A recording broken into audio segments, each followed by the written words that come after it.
ถ้าจะเว้าถึงโรงเรียนหลายคนอาจคิดว่ามีเพียงเรื่องเล่าพี่สร้างนางใหม่มาแต่ปางก่อนเท่านั้นกับกันบางสถานที่อาจบ่มีเลยหรือเพียงอยู่ใกล้กับบ่อนเกิดเหตุแสนเศร้าขอเว้าก่อนเลยว่าคลิปนี้ขอมอบให้ FC ทางอัตตปื้อที่พากันขอมาหลายคลิปหากมักหรือประทับใจในเรื่องที่จะเล่าอย่าลืมกดแชร์ช่อง YouTube นี่ให้หมู่คู่ติดตามแน่เด้อเพื่อบ่เสียเวลาจะพาทุกคนมาหูจักโรงเรียนปฐมสมบูรณ์แห่งหนึ่งชื่อว่าเซกองตั้งอยู่ตัวเมืองแขวงอัตตปื้อแดนใต้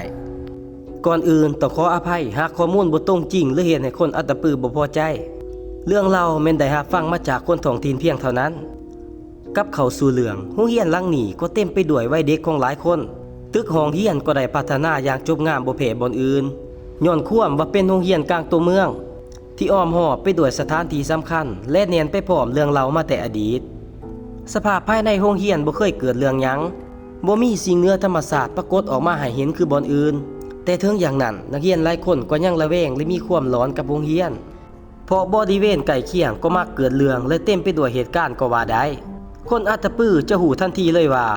ที่แห่งนี้อยู่ใกล้กับโรงเรียนมส.จันทาซึ่งเคยเป็นบ่อนเกิดเรื่องหลอนเหนือธรรมชาติในหลายปีหลังโดยหากไผท่านหูและอยากรับฟังเรื่องราวทุกคนสามารถเบิ่งย้อนหลังได้ซึ่งข่อยจะแปะลิงก์คลิปไว้กล่องคอมเมนต์มาเข้าเรื่องต่อถึงแม้นว่าโรงเรียนหลังนี้จะบ่เกิดเรื่องหยังในความสงบย่อมมีความวุ่นวายเสมอถนนหนทางใกล้โรงเรียนกลับเป็นบ่อนตาย้านที่สุดพอเป็นเส้นทางสายหน่อยเบิ่งคือบ่มีพิษภัยแต่ความจริงกลับเต็มไปด้วยการสูญเสียอันโศกเศร้าย้อนอุบัติเหตุทั้งหมดอาจจะย้อนสิ่งลี้ลับพร้อมขาดสติในการสัญจรและได้กลายเป็นเรื่องร้อนที่พร้อมจะเกิดมีอุบัติเหตุทุกเมื่อ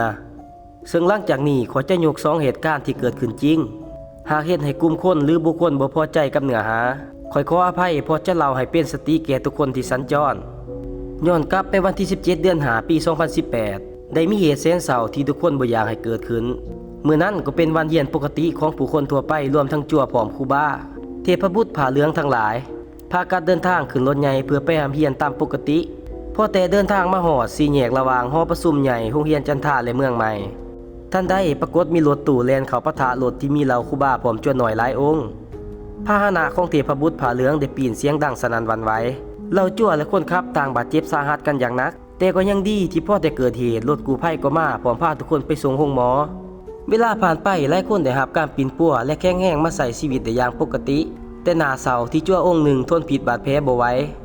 โดยในที่สุดก็ได้สวรรคตท่ามกลางความโศกเศร้าของชาวแขวงอัตตปือเหตุการณ์ได้ถูกควบคุมและดำเนินตามความเหมาะสมทุกอย่างการเวลาผ่านไปทุกคนก็คอยลืมบ่พบเห็นหอดห้องห้อยรถปีนถึงแม้นว่าจะบ่มีการเว้าถึงเรื่องนี้แต่สำหรับคนที่รับรู้เรื่องราวกับรู้สึกคนลุกทุกเทื่อเวลาขี่รถผ่านเส้นทางซ้ายนี่บ่อนใกล้กันก็มีบ่อนที่หลายคนมาเกิดอุบัติเหตุเปรียบดังปี 2024ที่ผ่านมาอยู่4แยกแห่งนี้ก็ได้มีการสูญเสียสุดแสนสยองเกิดขึ้นถึงจะมีภัยจราจรเตือนสติทุกอย่างแต่พวกเขากลับใจห่อนและพาให้เกิดเหตุแสนเศร้าที่โด่งดังทั่วแขวงอัตตปือรถตู้ที่ขี่มาด้วยความไวได้ตั้มเข้ากับชายที่ขี่รถจักรให้ทุกคนคิดเองว่าชายคนนั้นจะมีสภาพสยองปานใดนับแต่นั้นมาก็เริ่มมีเรื่องร้อนเกิดขึ้นตลอด